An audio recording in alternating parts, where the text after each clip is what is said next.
Okay, ich, die, die,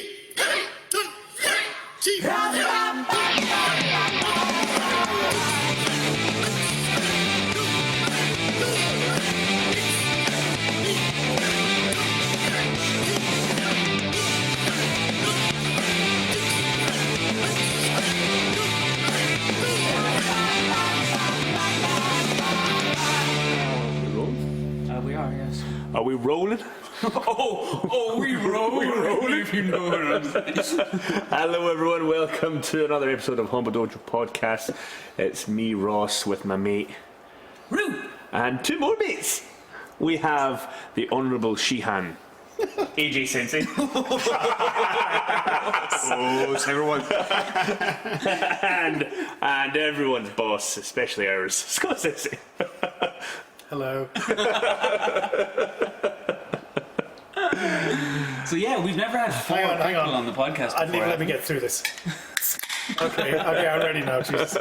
We did. We had four people on the podcast once when we had Guy Sensei on. But this is the first time we've had the four of us, and it's the first ever time we had E.G. Sensei. Aldrich Janoshauskas. Because you put me on the list, on the very, very end of the list, and I was always dying, guys, when I can go on podcast, please. Not yet, wait. Time will come. Yummy. So yeah, our other guest cancelled last second, so we got you. So this is it. This is the Hombu Dojo crew. The four of us. We've been seeing an awful lot of each other for the last year because we've been seeing an awful little of anybody else. Yeah. And we've become brothers. You might say lovers. It's a bit too far. I'm a married man. No, we have been seeing quite a lot of each other. Forcibly, but we see each other anyway. We train together every week, and we always teach, in the same location, stuff like that, always cross teaching and everything. So yeah, we're used to each other's company now. Yeah, this is the first time I've had AJ Sensei on, and we promised AJ we weren't going to make him bore you with his life story and stuff like that. But very quickly, how we're quite well documented about how we feel about Zoom teaching and coronavirus and everything that's been going on the past year and a bit. How have you been coping, man? How are you getting on? Fine. Totally fine. Teaching on Zoom, it's not ideal, but I think it's still better than not teaching, not having karate at all, not having job, or stuff like that. 'Cause somehow lockdown doesn't bother me anymore. You know what I mean? I'm kind of used to that. First lockdown was a bit of a shock to me. I was kind of getting really angry and pissed off. This one I've seen it coming, so I'm just ignoring everything, just doing a bit of karate, being at home, just do what I can, staying positive as much AJ can stay positive. Inside AJ's mind, he might actually be really, really positive. We don't know because he doesn't talk much. But you think it's all butterflies and running through the prairie, do you? Yeah, the Bambis and the flowers but he doesn't talk much. And he goes around scowling all the time. So, we kind of like... Must be that pollen. It's got hay fever from all the field running. I just don't have that much English, so I can't express myself. But there's a pool going around. We're taking bets on how many people he's murdered in his former life. That's secret, guys. Okay. What stays in Eastern Europe, what happens in Eastern Europe stays in Eastern Europe. So you guys just finished doing Scott Sensei just finished teaching a Shodan Pass seminar. And you guys were assisting. I was sidelined because of injuries and so on. But how did that go? How did Shodan Pass? Well, it was surprisingly 90, well, more than 90, over 100 people. But there was like 90 little connections on, which was far more than I thought it would be. And they seemed to get a lot from it. Like, they seemed very enthusiastic. I think it's like sometimes it's like when you take a step back and see what people are actually wondering about, you kind of get surprised. So like, I just take this for granted. Well, everyone knows this, don't they? But then obviously not. So yeah, it went alright, didn't it? There were over 100 people on it. Oh, yeah, And sure. before the class started, AJ and I were like, oh, how many people will be on this, AJ? 30 to 50. 30, he said 30 to 50. I said about 30, maybe, like 20 something. It was 100. Yeah, beyond expectations. Yeah, I think once you start making your way up towards the higher grades, you know, like once you get knee dan and san dan and start moving up, you forget that feeling of what it was like to be striving for the black belt. You end up taking it a little bit for granted because you're only associating really in your own training with high grades at that point. You're at the high grade end of the class. You're talking to black belts all the time, exchanging ideas with black belts all the time. And as an instructor, you're teaching all the stuff as you go. So you're constantly thinking about what everyone needs to know. You forget, I think, how much of a milestone it can be for people because you kind of get like lost in the crowd a little bit, you know.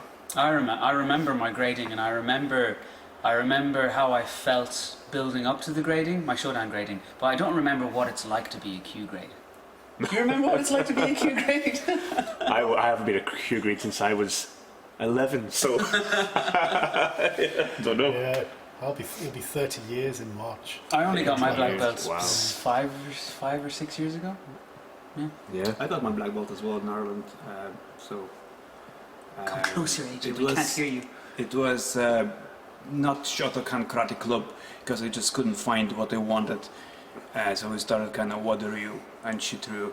The grading was as well, like talking about syllabus we did today, and remembering my grading, it was like as many things as possible, lots of funny techniques just to cramp into that grading as many things as possible, like, you know, to make extremely difficult, but at the same time it wasn't making much sense. Of course it was physically challenging, but I think HDK Shodan syllabus is the best. So wait, you're not even a black belt in Shotokan? No, I am not. He has a sandan in Shokan, to be fair. I'm Niden and Sandan in Shodan. We could get him to Great Showdown and charge him. Maybe that was actually the That was grading today, actually and I failed. Did we do okay, Sensei? Because AJ and Sensei and I were demonstrating all the Kihon. Did we do okay? For legal reasons, I have to say, you did me proud. I have to admit, it didn't feel as sharp as I would expect students to be on a black belt. I didn't feel Well, we weren't the way doing we wanted a to. We weren't doing a black belt grading. That's why on the day of a grading, your nerves are on fire. But this is just us in the dojo. Yeah, no, you were fine. You showed all the points that I wanted you to show, so it's fine. I deliberately did all the mistakes as well that I knew he'd be bringing up. Came naturally to you, yeah? Exactly. Always thinking, always caring. Can I tell you about my Shodan examination? Yeah, please. So you're supposed to wait 6 months, right?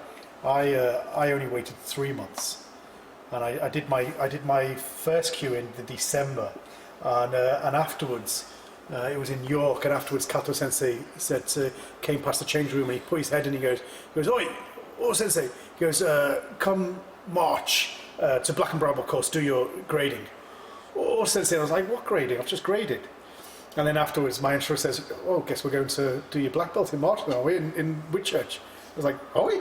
That's not what it meant. So it was like 3 months later, I went to Whitchurch, and we did this weekend seminar. And then at the end, there was just me and this lady who was taking her first Q on the course. And so we both did it together. She was taking first Q, I was taking first Dan, and we did 3 combinations. I think we did Sanbon ski, just 4 times. And then we stepped back, kind of Shuto, Mayash Maigari, Nokite, and then we stepped forward, I think Sotuke, Yoko MP, Yurak and Gakazuki. And he goes, "Okay." So we did that 4 times there, 4 times back, 4 times there. "Okay, Yame, stand up." So he stood up, he goes, "Okay, pair up." Okay, and her name was Jane. "Okay, Jane, you attack first, Joran Chuna Maigari." And so we did Juipon Kumite, Joran Chuna Maigari, and he goes, "Okay, change, right side only." So I did Joran Chuna Maigari. "Okay, what cat are you doing?" "Basai Dai." "Okay, Basai Dai." Jane, okay, Basai, well, she was doing Basai Dai. So we both did Basai Dai together. And he went, okay, pass.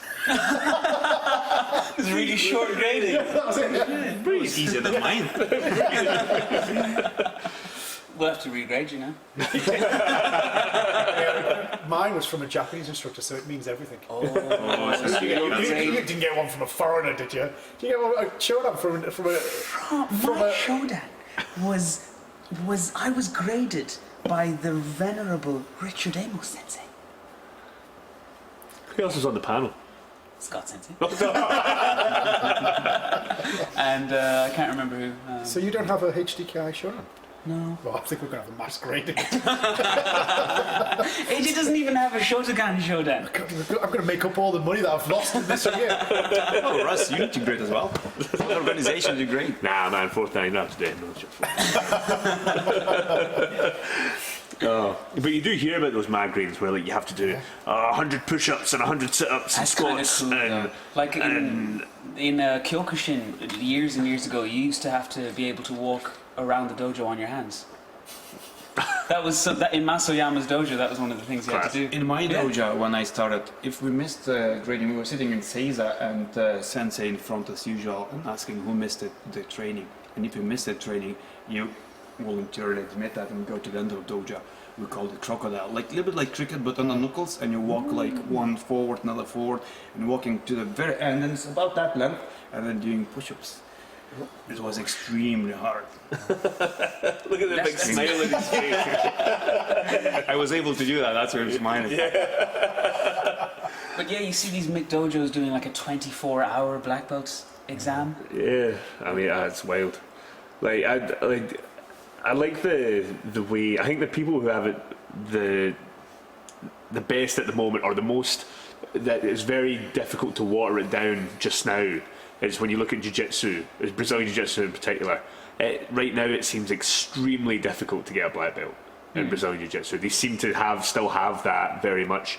Only the upper echelon of our craft can get that black belt. I think now that it's becoming more commercial, you're starting to see that deteriorate quite quickly, and I think it will go the way of other traditional martial arts where it starts to fall by the wayside. But you see that, like, you know, the more commercial it becomes, the more everyday people are taking part in a martial art, whereas before it was probably a special kind of silly, special kind of stupid, right? That would do something. that would want to do something as tough as a martial art. But now, martial arts are kind of for everyone now, of all abilities and ages and shapes and sizes. So now, what constitutes, you know, that sort of shodan level is broadened, I think. Would you agree? Disagree? Well, I mean, it depends what criteria. That's the thing. Like, I remember when I was kind of a kid and you know, like they would say, oh, you know, a shodan in Aikido is like a sandan in karate because of the length of time it would take, or like whatever. Like, so yeah, probably because of the length of time it would take, and so therefore it takes 10 years to get shodan in Aikido. It takes 10 years to get sandan. So therefore the equivalent. And I think it's just a false equivalency. And so, yes. It's really super difficult to get maybe a black belt in BJJ, but like, what is the equivalent? Equivalency in fitness, equivalency in stamina, in ability to grapple. Well, yeah, that ability to grapple is great as long as you are in a position where you can grapple. You know, every martial art has its fundamental weaknesses, and so when you start comparing the fundamental and strength, of course. So when you start comparing the strength of one and arguably the weakness of another. So if you compare the strength of BJJ, of say grappling and ground fighting, and saying, oh, that's much more difficult than like maybe the equivalent of in karate. Well, then there's no equivalent. There's no ground fighting in karate, and so you don't have that strength. But you have explosive power and speed in karate that you wouldn't necessarily have to the same extent in Brazilian Jiu-Jitsu, or the ability to cover ground or that long distance.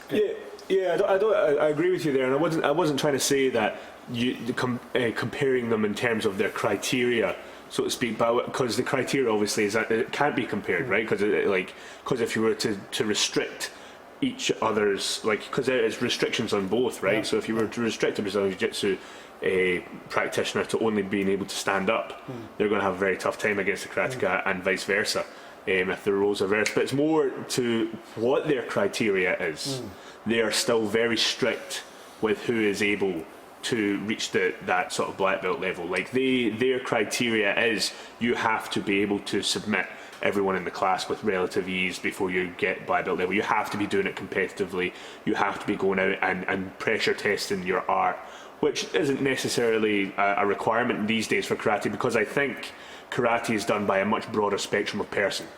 Whereas Brazilian Jiu-Jitsu just now tends to be professional fighters still, or certainly people who are who are in that kind of area, very competing. It's very competition based. Whereas I think now though it's starting to become commercialised a lot more, like karate has been. So now the average Joe is taking part, and eventually that will be sort of the criteria will change. Yeah. Their standard of criteria will change. Yeah. I mean, I'm not. I agree with that. So I'm kind of playing devil's advocate, but like in a real sense, that you could say that Brazilian Jiu-Jitsu offers less self-defense than karate, because it's far more myopic or exclusive in who they teach, and the entry level of Brazilian Jiu-Jitsu kind of excludes a vast majority of people. So yeah, I mean, it has its strengths, but also it's such a niche thing that you're going to get men in their 20s who are maybe looking for a professional career, who are going to do that, and maybe they have a very short life expectancy in terms of professionalism. And so if you look at it in a kind of true self-defense kind of way, then the vast majority of people can't even access it, never mind kind of become efficient of it. Yeah. But like, yeah, I mean, I agree with what you're saying. So I remember grading, going back to the point of grading with the KUGB for their Shodan test, and you'd be going through your Kihon, and you do your kata, and then when it came to the kumite, they'd peel in the two medics, they have the ambulance outside, and they'd open up the fire doors, and they'd peel in the big stretcher, and park it at the side just as you're about to go on and do your bare knuckle, full contact, blasting each other in the face kumite. I remember doing that at like 10 years old. The first, it took me, I got my damn grade on the third attempt. And I remember the first two times, I always got told, oh, you have to do your kata. So the first time it was do the grade, and then the second time, oh, you have to do your kata again. But you still went through the whole grading though. So you were still fighting. I remember doing it, and I remember, the boy I was fighting, burst nose, burst lip, me and him smacking each other in the face. The two Pikachus at the end of the first Pokemon movie. It was like, it was hellish.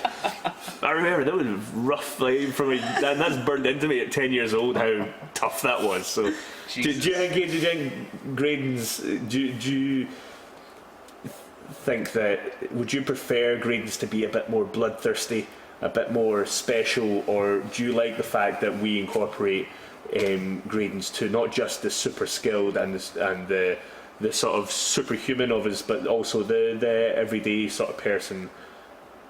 And definitely for everyone should be civilized as it is in terms of blood and stuff like that. I think karate should be controlled, as we're usually fighting without mitts and even gum shield most of the time.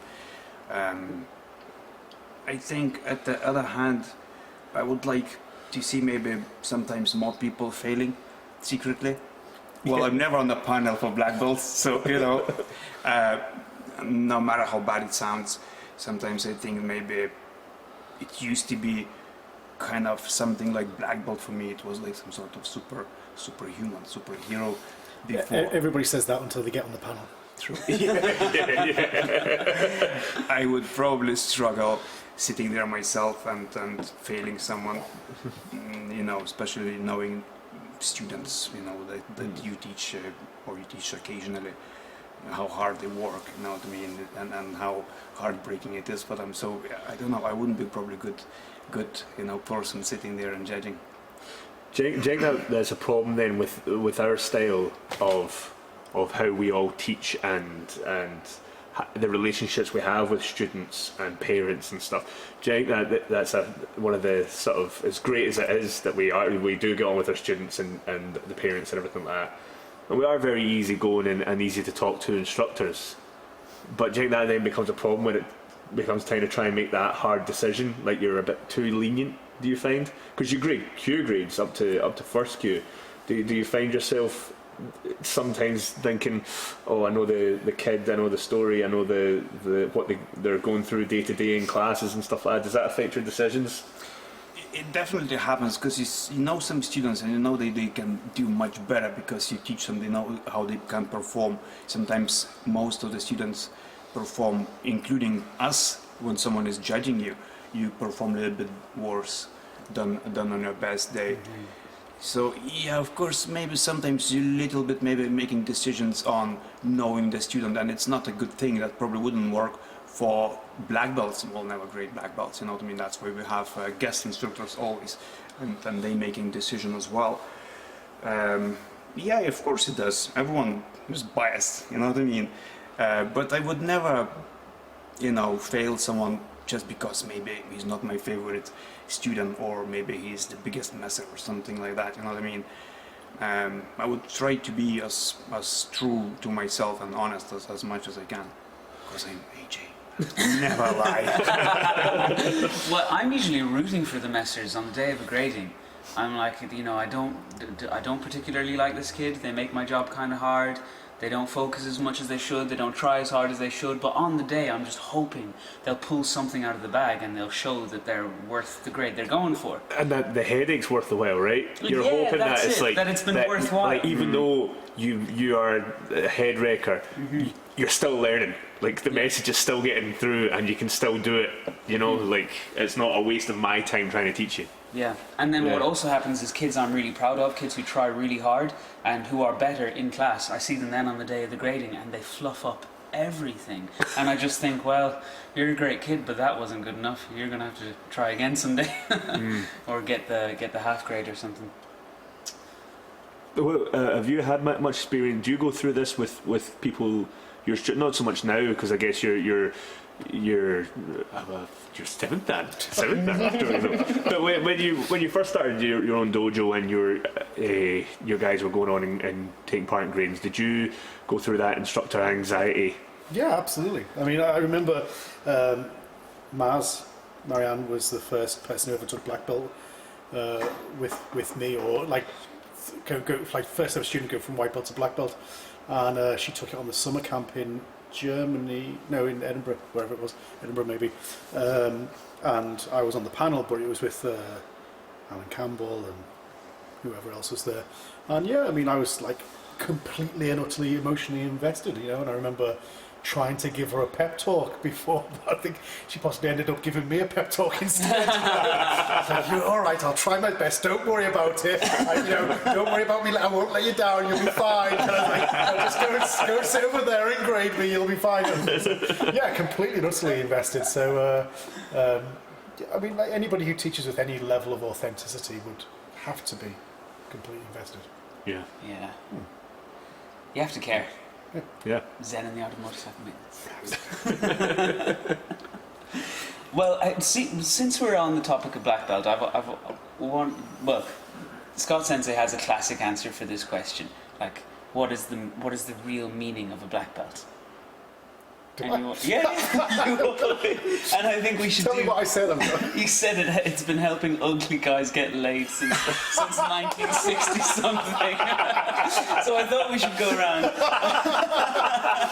Yes, that is my stock answer. We should go around and we have to tell our listeners the meaning of the black belt, but wrong answers only. Wrong answers only. Okay, so I'll start first. I think once you become black belt, you learned absolutely everything and you don't have to train anymore. Very good. That's what I think. That's what I do. Mine is that once you get your black belt, you're a killer. Like you can handle yourself and nobody can get near you. You're gonna smash everyone. That's it. You're a weapon, a human weapon. Well, I think once you get black belt, you have to then desperately turn it white again by picking at it as much as you can. Or putting it in the wash, Paul Doherty. he called us out in that. He says he's never watched his belt. And he's like, it's true. We had to retract. Liar. We had to retract that one. Paul Doherty, 4th Dan HTKI. He does not wash his belt, Yes, ladies and gents. He's sterilizing No, he it. does not. He definitely does. His wife washes it instead. He's like, I don't wash it, I just leave it in the corner of the room, and it just stands on quieter for some reason, I don't know why. Put it in this basket with all the other dirty clothes. What's your wrong answer? I don't know. Well, you know, we've all seen The Matrix, and when you get a black, only when you're wearing it, you can perform the Matrix dodge of the bullets, but you have to be wearing it. That's true. That's facts. That's true. Well, wearing it and wrapping it around your chest and attaching it to some frame so you can lean back without doing it back again. So, You have to tie it a special way. yeah. Actually, Paul Doherty has sent us a question for this podcast. Will I read it out? Yeah. Okay, so I asked the guys if they had any questions since all 4 instructors are on the podcast. This is what Paul said. You've all had different journeys to get to where you are now. Knowing what you now know, or know now, what would you have done differently, or what aspects would you have emphasized more or less in your training, or started doing sooner, if you were starting out all over again? See, before we answer that, can I just say, I believe my friends have texted me to say Scotland beat England in the rugby just now. He says, So- looking directly into Scott's and says, I have to say, get up, you. Freedom. I'm Alba Gabra. Irish passport. Just saying.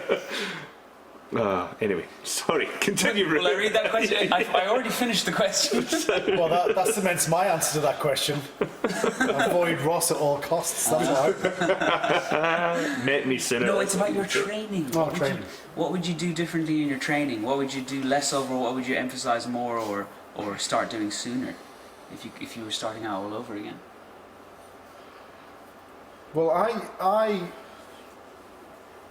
would answer that. I was very much typecast as a kata guy very early on, and so had very little coaching in kumite. And I remember, not even in Japan, after Japan, training with Basil Lishu, who was used to train on the All-Stars team, British All-Stars team, a fantastic athlete and a great fighter. And he came over to do squad session once, and he taught. I was like, it was amazing. I was like, why wasn't, like, I was 31 years old, you know, done everything, blah blah, and I'd had some success in kumite, but not much. But I thought, if I knew this then, yeah, I would have done really well. And so I would have actively pursued a way of improving in kumite, which I never got. Cool, good answer. I would have not stopped training when I was a teenager. That's exactly what I wanted to say. Yeah? Yeah, I wouldn't stop training. And probably if I wouldn't stop training, I wouldn't be where I am. So, you know, I'm pretty happy now being HGKI instructor and around you guys. So, I wouldn't change anything now. You mean you like hanging around with us? You wouldn't fucking know it. He only likes hanging around with us because he does it once every full moon. I think, like, my karate life, I didn't have the most technical instructor, but I had a very good competition coach. He created good competitors, and I've done well in both kata and kumite until the sort of senior section, when the divide becomes very much more apparent. You have people who specialise in either One or or, the other, yeah. you know, or unless they're very rare cases like the Gaki sensei or someone like that. But I think if I was going to change anything, I think there was a moment when I'd just won the World Championships at 13. And I said that I wanted to do more, not just karate. I said I wanted to start diving into boxing and all this other stuff as well. And then sometimes I wish that I'd done that earlier and I'd done more of that, because I think it would enhance what I know now. But then I think if I'd done that, I might not have ended up where I am today. And if I think about where I am today and what I'm doing, my karate journey's kind of been perfect. It's very difficult to nitpick differences, nitpick moments where I thought this isn't the right decision. I think there's definite things I would like to erase from the karate journey, but that's not because of any mistake that I think I made. I think that's all just steps in the journey. So I don't know if I would change anything in terms of who I've trained with, where I've trained, or anything like that, because it's all led me here, which has been. And this is the best place ever. So, yeah. True, yeah. We've got it pretty sweet. The only reason I stopped training when I was a teenager is because I had no instructor. And there was nobody. There was nowhere you could go. My mother actually, for a short time, 1, 2, 3, for a short time, drove me and my brother Liam, all the way to Tubbercurry for karate. And it was like an hour and a half. It's in County Galway somewhere. Tubbercurry. Great name for a place. Tubbercurry. For karate, but it was too far, and I had no instructor for many years. There was the point where I had no local instructor. My dad would take me to places like Airdrie and Dunfermline for training, because that was the connection to you actually was the reason that we were travelling all that way, because that was He's the talking first to place Scott Sensei, by the way, not me. was JKS Scotland had first started. So, but my dad was very good and would made the sacrifice to take me out there all the time. Not like Rue's mum. Not what you're saying. She made the sacrifice. I'm saying I also stuck with it. My dad actually was always kind of trying to stop me from doing karate because he thought it's a very dangerous sport. I'm gonna get some brain damage. Maybe he was right, actually. I'm not aware maybe of this. But he still thinks it's a very dangerous job. I was He's proud of me. I was fighting bullies once in school, and the teachers thought it was all my fault because they'd heard I do karate. So they thought he's doing karate and he thinks he can come in and start fights. It wasn't fucking me. It was them. Never you. Let it go, mate. Let it go. They were bullies. They deserved it. I've never started fighting in my life, ever. No, I never started to fight either. I always one day off, but ended up in the school office, and it's like, have you seen the stains on his face? What you've done to him? It was a Sanbonzuki, if I remember. Save your life, So this combination. I used to get in fights in school. You used to get in fights when you were a kid. You just had murdered several people. Few fights at school, not like it was really brutal, some sort of fight. It's just like messing. Like, It's my ball. No, it's my ball. No. Sorry, it's my rock. It's my knife. It's my Kalashnikov. And you threw someone out a window once, didn't you? Did I? Oh, that's a story I heard from someone else. Sorry. No, you didn't. I had to think that. Maybe I did. It's a story. I've done some things, but I don't think I've done that. Sorry. What's your story? Some kind of one punch that ended some kind of confrontation you had? Judo in throwing school? someone. I had loads, but like I think there was. I've been to quite a few fights, but one of the nicest things the proudest things I ever. I was when I was at university, and I was there's a few fights in university, but I told you this before, but like I was Sunday morning, I was walking. I'd just been to the student union to get kind of like some kind of rasher sandwich or something. And I was walking back, and coming the other way was a friend of mine she did geography with me, and she was like, "All right, Scott," and she was with this massive guy, big fucking guy, and she went, "Oh, Scott, you don't know Tom. Tom's the captain of the rugby club." And I was like, "Well, hello, mate," and he was massive, and he was like, "Oh, Scott's the captain of the karate club." "Oh, right, yeah." And he's like, "Oh, yeah, you do karate, he says, "I bet you have 1-inch punch." And I was like, "Yeah." And Andy was like, "Yeah, he does. And don't do it, silly, don't do it. And he was like, really, show me the 1-inch punch then. Oh, fuck it. So I was like, okay, I hit him.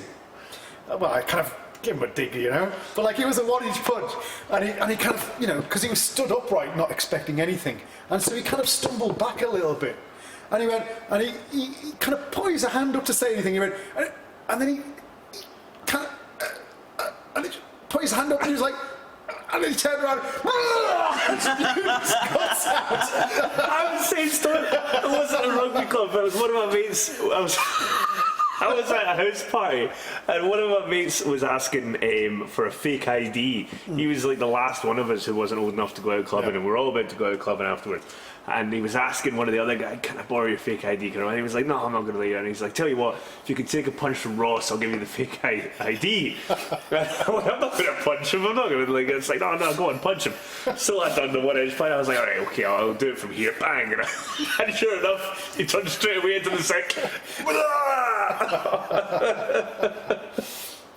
Have you guys ever hit someone so hard they threw up? No, never. But what happens to me sometimes? So sad. Look, a few times taking hits from Scott Sensei in class when he's demonstrating something, and all you've got is the shitey wee focus pad, you know, as protection, and he hits you right in the chest. I've like nearly fainted. Like, I don't know. Maybe it's because it's hitting my heart or something. And it's changing my blood pressure. But the whiteness comes in from the edges of my vision. I thought I was. Remember that one time years ago? I don't think I was in it. No, I just started as an instructor, and you were hitting me in the chest. You were doing this thing where you elbow someone on one side and then punch on the other side, right? And fucking hell, it was so sore. But I had to put my hand up and say, actually, don't hit me again for a fucking second. I'm about to fall over. I have some sort of more like Buddha story which happened here in Ireland. Maybe I told you. It happened actually in my previous work. I was driving a van. A security van. So I was in the city center. It was like rush hour in the morning, and I was in the back of the van, just trying to be quick. The van moved, and I felt that something happened, like, you know. So I went in front, checked, and there was GPS gone. I quickly looked around, and I seen like one guy rushing through the crowd, and no, I didn't have any ideas who it was. I just had intuition that this is the guy.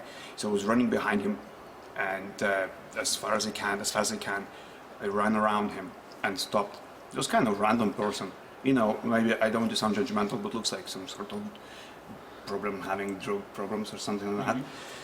And I ran around him, and I stopped, and I looked at him, and he looked at me, and we both understood. And I said, "Just give it back to me." And he said, sorry, and just give my GPS back. And I had to not punch him or do anything. No punches thrown. No, Yeah. To halt conflict. That's the true meaning of Buddha. I didn't know that then. But you epitomised it. That's the important thing. That's very good. I could punch him, of course. But I did after he gave me it back. Thanks. In the back shoulder. Good man, a friendly wee He did throw up. He did. We have another question from Annette, asking, do you think your personalities and karate style complement each other, or are there gaps apart from not currently having a female instructor? So I think she means between us. She means, do we complement one another with our styles and our personalities? We'll let the biggest personality answer. AJ? Of course.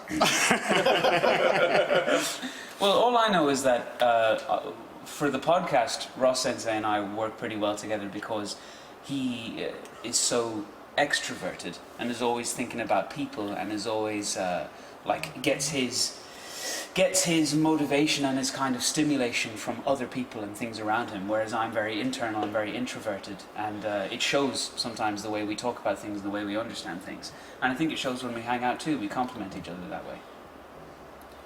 I think anybody who is confident in themselves and fulfills their potential will complement anybody else, because everyone is unique, and so if you follow that to the kind of fulfilled state, then you're going to be unique, and so that unique, confident personality should be comfortable in the presence of any other unique, confident personality. I think the only issues when personalities butt against each other is when they're not confident or still finding their own feet or stuff like that. So I think it could be anyone, whether they're male or female, you know, blah, blah, blah, whatever background, as long as they are confident in what they do and are constantly pushing themselves forward, they're going to find kind of some sort of harmony with everybody else. Jesus, you're like the Dalai Lama. Fuck you. That's what Dalai Lama would say. Fuck you. That was great. I What was enjoyed fun it. of question? Say, I don't know how to answer this question. I don't even know what kind of karate I have or what kind of personality I am. I'm probably very good at maybe in terms of helping team, maybe putting some screws in the wall and fixing stuff. You are very good The at fixing maintenance stuff. man. He's That's the maintenance man. Karate. Dwarf.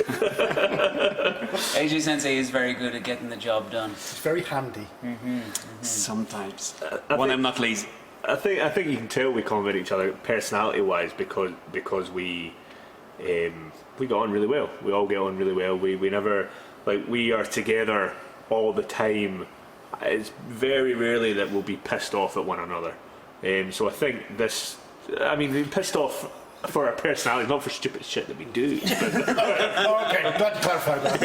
But like, I think we all get on really well together, and that in itself complements one another. I think in terms of our karate, if you want to talk about our karate and our teaching styles and what we emphasise on, I think that's more of a where we could find some diversity, because I think we're all quite unique in what we bring karate-wise to the dojo. My karate's unique, alright. I mean, right now, you've probably all seen it online, but Rue's doing these fantastic karate stories, karate adventures with the kids on Zoom just now, kids and adults. I guess some parents are training with the kids on Zoom, where you've had almost like a Dungeons and Dragons adventure Exactly. for the kids, and teaching them, like, okay, now we're coming up to the evil orc, so we have to block and do Uchuki to all their attacks. And I think that's something that only you could do. Like really, like, by yourself over Zoom, that platform, like, it's very tough to do it, and only someone like you could do that, man, you know? Like, that's very Rue niche karate right there, and that's something that you bring uniquely to the team, I think. Oh, thanks. You're welcome. Sorry. I was going to say, I can't wait for, well, I'm sure it's happening, we'll probably never know, but I'm sure it's happening now, where kind of traditionalists look at that and go, that's not karate, that's not Budo, that's just Mickey Mouse stuff. I am reveling in the fact that people will say that, Oh, yeah? because they're dinosaurs and they'll die out. And those who have adapted to the current circumstances of the situation, those who have found new skill sets or new ways to show their skill, will survive and evolve and move on and thrive. And those who say that's bullshit, kind of Mickey Mouse karate, will, like, carry on doing what you're doing because it will be the death of you. Yeah. The question is, are they doing anything at all? Because it seems like most of karate dojos not teaching anything, they just stopped teaching, and I don't know, it seems like maybe it's not ideal for everyone what we do, but we still have good number of students, and I think doing what we do is much better than stop training at all. Exactly. And the reason why I started doing those stories, like karate adventures, like teaching through storytelling, is because it's third lockdown 3.0. The kids are so bored, they're stuck in their houses all day, and I was, if you want to be some kind of, Budo messiah and be super strict and only teach strict basics and make sure they get it right exactly and bore them even more than they already are, then go ahead. But these kids could learn better if you make it a little bit interesting, make it a little bit fun. Enjoyable. So, and also I just feel for them. I cannot imagine how upset I'd be if I was in their place. Like, what kind of knock-on effects is this trauma going to have for them? I don't know, but I know actually some kids which totally don't do homework because parents cannot cope with them. They just don't want to do it, you know what I mean? And they do nothing. And it's a little bit concerning actually, because I don't teach Adam Irish because I don't know a thing about it. But not doing anything, it's not an option. You know what I mean? Yeah. So I'm learning everything. I'm learning fractions now myself. I'm counting money. It's good for me. He realises his Bitcoin's all wrong. He's like, oh no! Oh, I'm going to have 5 Bitcoin. I'm a gazillionaire. Just teach Adam how to trade. I will. I will. When I'm Teach him asleep. about stocks and bonds. That's what he needs. Yeah, so going back to the question, I think that's like in terms of our personality, I think we all complement each other well. In terms of our stage style, that's something unique that Rue brings. I think, Adrian, when I see your students, what they teach, like I think that you're actually probably the most detail orientated. I think like when I see you teach, I see you not letting things slide that I would let things slide. Sometimes I get maybe a little bit kind of obsessed about little things, and I just want them to rather learn something to understand. Because actually I've seen how Jane from United States, Jane is teaching Yokogiri, and not about doing thousands of them and trying to find out how they work, but just simply having little cone and trying to push it with the heel, just to lift the knee up and push it a little bit to the side. You know what I mean? And maybe it might take even whole class. Well, that's maybe too detailed for me. I wouldn't probably go that far. But sometimes maybe I fixate on something too much, and that is not always ideal. Let's say grading is coming, and sometimes maybe I don't run through everything I plan. But not always. Not always. Sometimes it depends on my mood, and my mood actually depends on one thing. 2 things: price of Bitcoin and am I hungry?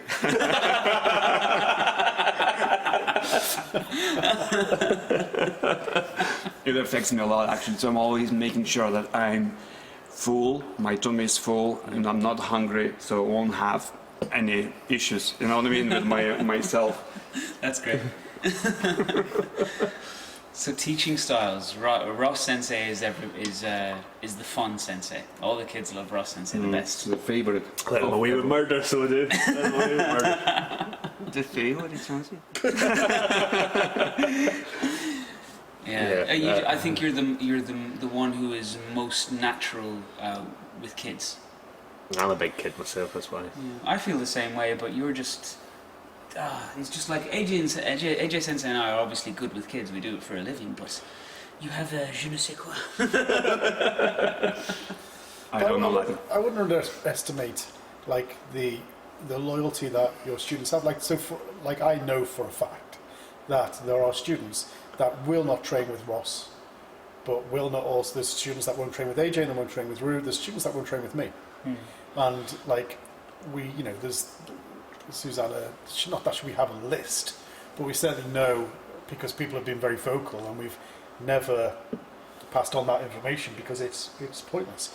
Because equally, inversely, there's people that will only train with Ross and only train with AJ and Rue and me. So, it is what it is. And so having the kind of the spectrum of different teaching methods means that you maximise your ability to attract people to do karate.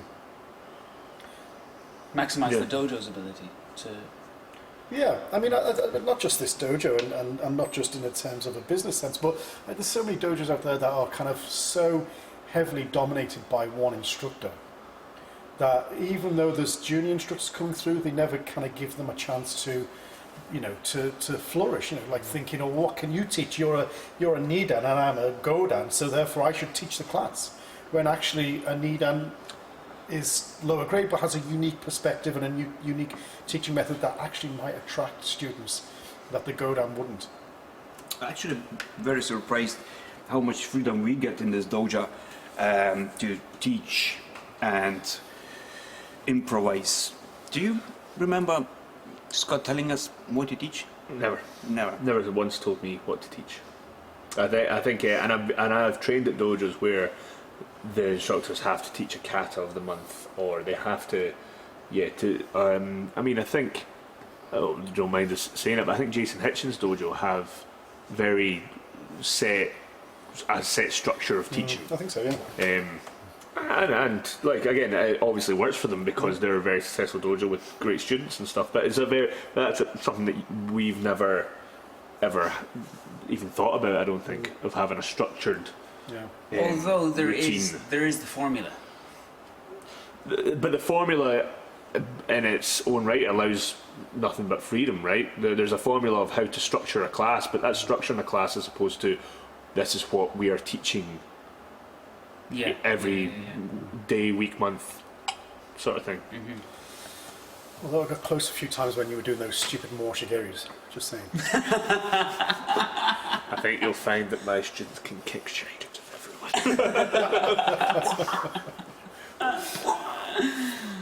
So, and then we had that comment about the absence of a female instructor.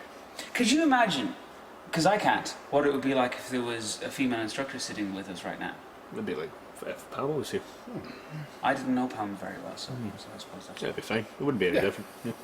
Yeah. Maybe one or two of the jokes might. You mean the ones that I edit out of every podcast? What are you talking about? Ones that you edit? No, I'm only joking. Biggest sexist in this dojo. I am not. I am racist. I am only racist against one country, and we shall not mention it by name. Who, the Dutch? No. Lithuania. Lithuanians, yes. I knew that. Yeah, I didn't. So, yeah, I suppose it doesn't. But it would be something different, right? Again, I don't think it takes away anything. I only think it adds. It would just add. Yeah. Yeah. That's what it would do. But it's like saying, you know what, I have a really good time going out to the pub with my mates, but you know, if one of my female friends is there, then the good time is different. That's not what I meant. I realise now that's exactly what it sounded like when I said that. Sounded quite sexist. Not what I meant. If you're woke, you better wake up soon. That's not what I meant. I just meant there is an added dynamic. There is an extra thing when you have a female presence. You're missing out on a female presence when all you've got is 4 lads. And students, I think, missing out. I think Palma had good number of kids which like her in some sort of motherly way, if you can express this way, which kind of trusted her. I don't know, maybe kids, it takes for them more time to trust someone like adult man, you know what I mean, with ginger hair, big beard, or Eastern European accent, something like that, or dyed blondie.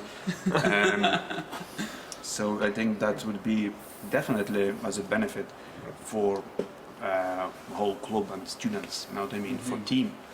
But it's not that easy to find female instructor, isn't it? Well, it's the first time since Palmer passed away. It's the first time that we haven't had a female instructor. So we always had.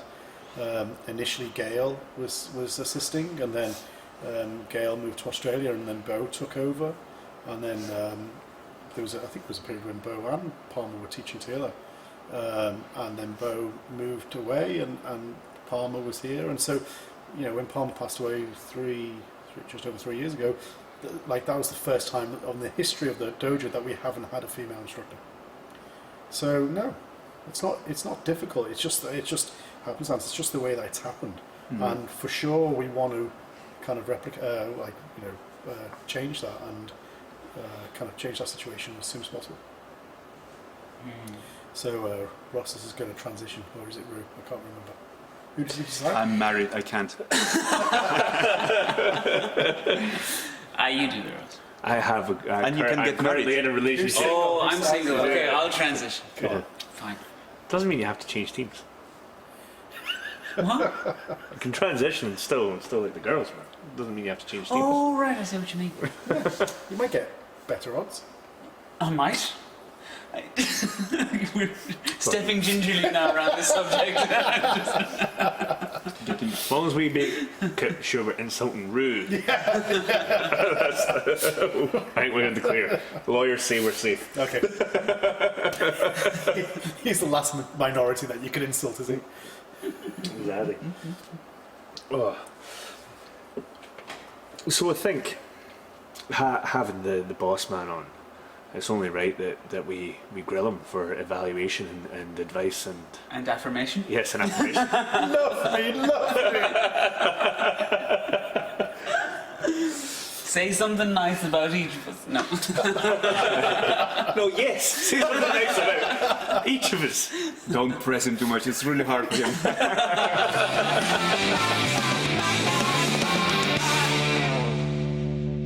It's time. For the They didn't join in, the bastards. I did not What's the know. point in having you on the podcast? shall we take it from the top? Shall we That's my take fail. it from the top? Okay, bar 32 on my count. No, sorry. I don't know what that is. That's a music joke. I'm sure there's hundreds of people laughing. Right, I'll go first. I fell off my bike.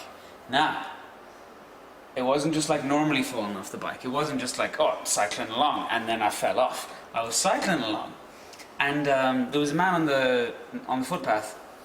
And as I cycled by him, he looked like he was kind of sick, or he was having some kind of emergency. He was hunched over, and he just looked like he needed help. So as I'm cycling by, I thought, when I stop, does this man need help? Is he sick? Is he having a heart attack? And I kept looking at him. And as I cycled past, I kept looking at him. And as I was gone past him, I kept looking at him. So I was looking back over my shoulder. And then when I turned around, I was about to hit the curb. And you know, when you hit the curb at an angle, there's nothing you can do, right? You're coming off the bike.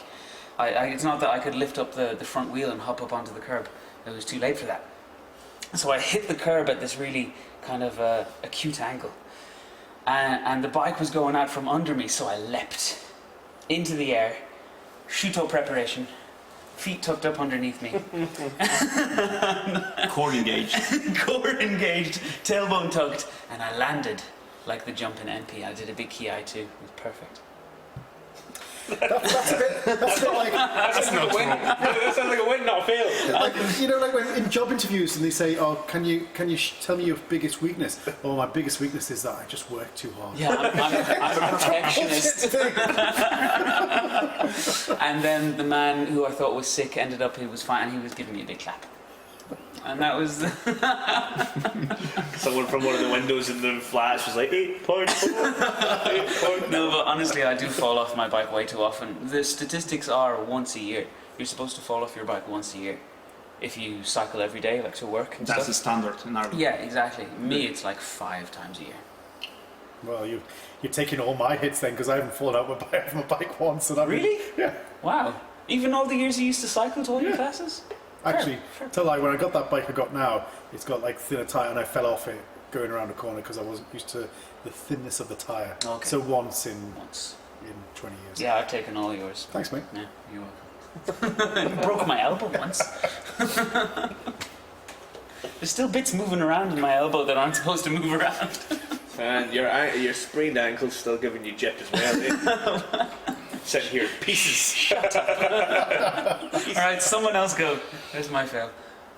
Go on, Aldrius.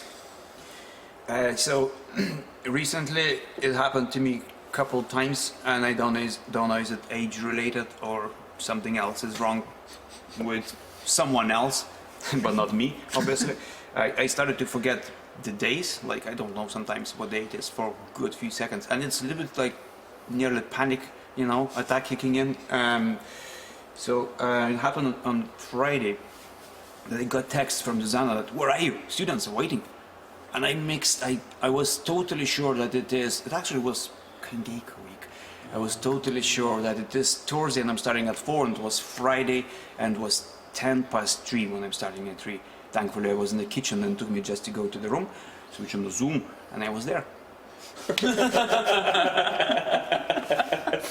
It's a symptom of lockdown though, isn't it? Forgetting the days of the Maybe. week. I hope so. Look, what's happened is you've come in to training Friday morning and do a bit of Kangeko, That's it, and and you you think thought it's it must be Thursday. Yes, Because because you're I traveling was in the Thursday morning. Of course. Yeah, it's not senility, it's Kangeko.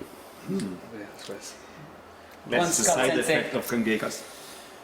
Well, I guess my fail of the week is, I've been homeschooling Darren.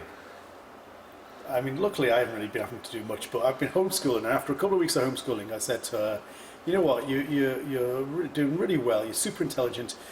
As your principal, I'm going to promote you to university. And then she said, great, I choose hairdressing school. And so she decided, as her first course, she would cut my hair. And so she cut my hair, which looked like she'd cut it with a knife and fork, right? And so it's all, and you know, so this is not the fail.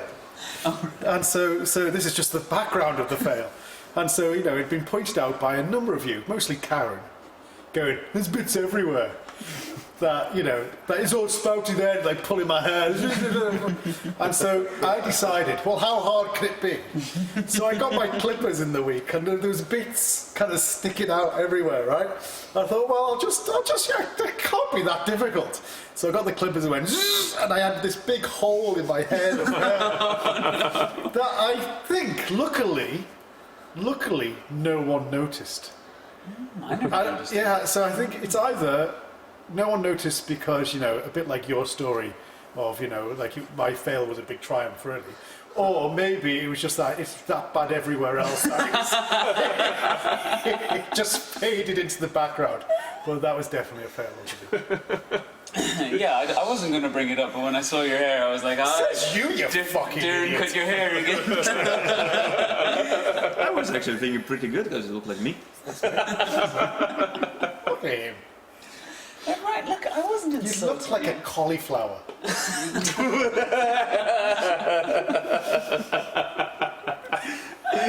That was we started to get a bit yellow. Everyone else thinks my hair is cool. Everyone but you. You're the only one. Even my mammy likes it now. She's come around to it. I used it. She had no choice. My fail, like I haven't done much failing.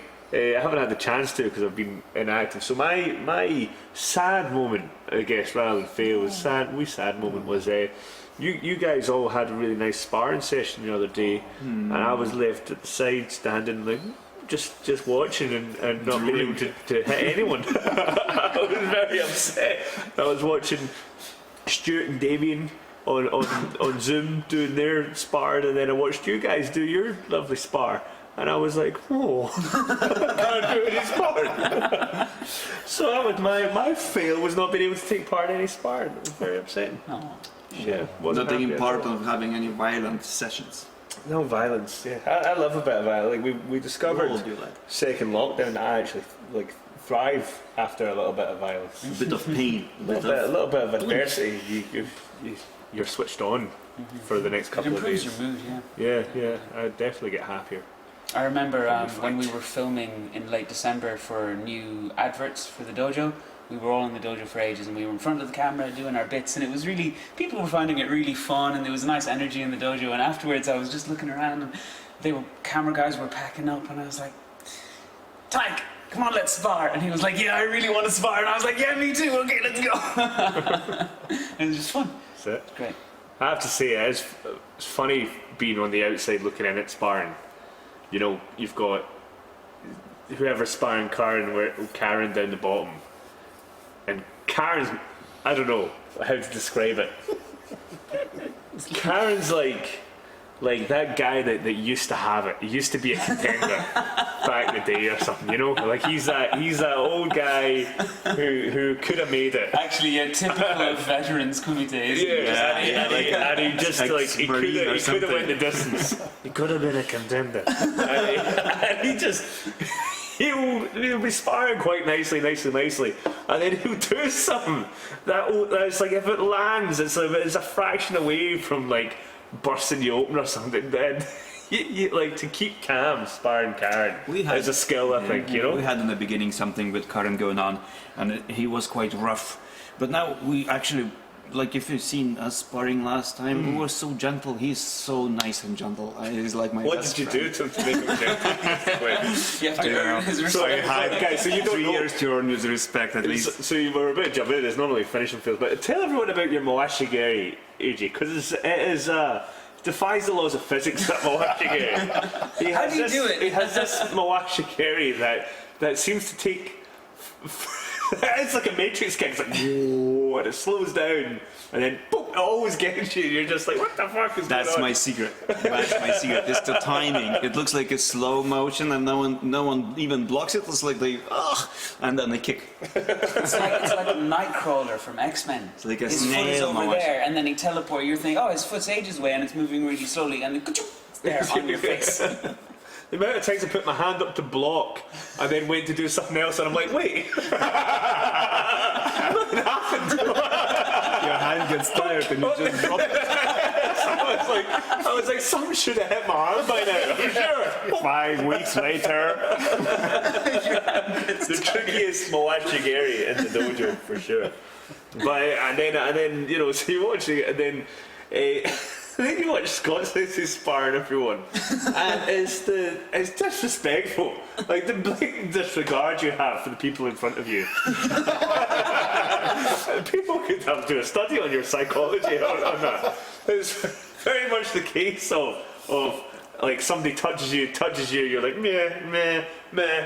Who took that fucking me? You go in there, fucking kick him, and then punch him on the ground and fucking choke him out, and then hey, you like that, fuck off, and then back up, and again it's then very a little block here, a little move there, a little wee punch there, and then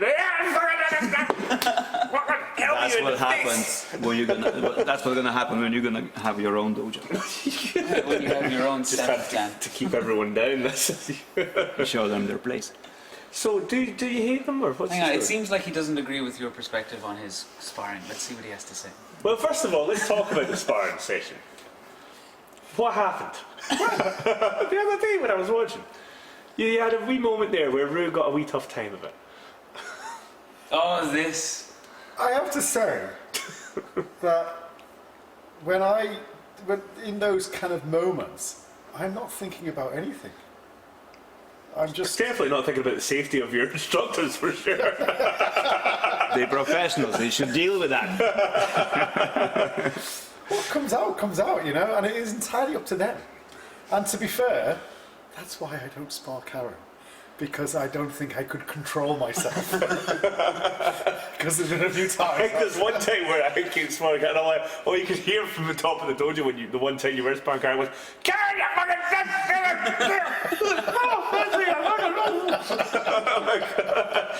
You look up and somebody's on the ground. I don't know. Yeah, it just flows out, and so you know, I have no explanation. No, No. not going to take responsibility. Don't think that holds up in court. It's in their contract.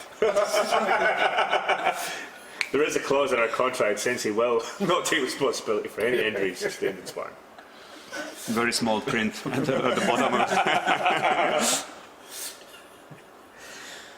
Yeah, so you can see how enthusiastic I am about talking about sparring, and I wasn't able to take part, so that's my fail.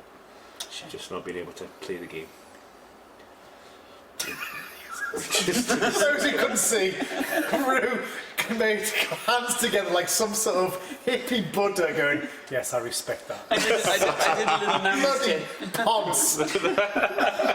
Easy. All right, now that people know why I get upset on the podcast when talking about you. Fucking hell. I gave Ross a nice little namaste. Showing a bit of empathy, showing, compassion for his inner turmoil and suffering. Pain. And what do I get for it? You look like a cabbage and some carrots together. Hey. Right, let's Anyway, guys, fucking we'll end get some this food and more drink and food and drink. and say goodbye to the people. Yes. Guys, thank you very much for listening. Thank you very much, Scott Sensei and Eiju Sensei, for coming on. We'll definitely try and have you on again. Maybe we'll see. Thank you very much for inviting me finally. I'd just like to say that I can't possibly... Oh, sorry, I just stopped recording. I'm only joking, go on. Well, I'm going to say something nice then. So I was going to say I can't possibly finish with calling Rue a ponce. So I think his classes with the kids is amazing. Oi. Thanks. Okay, thanks folks. Bye.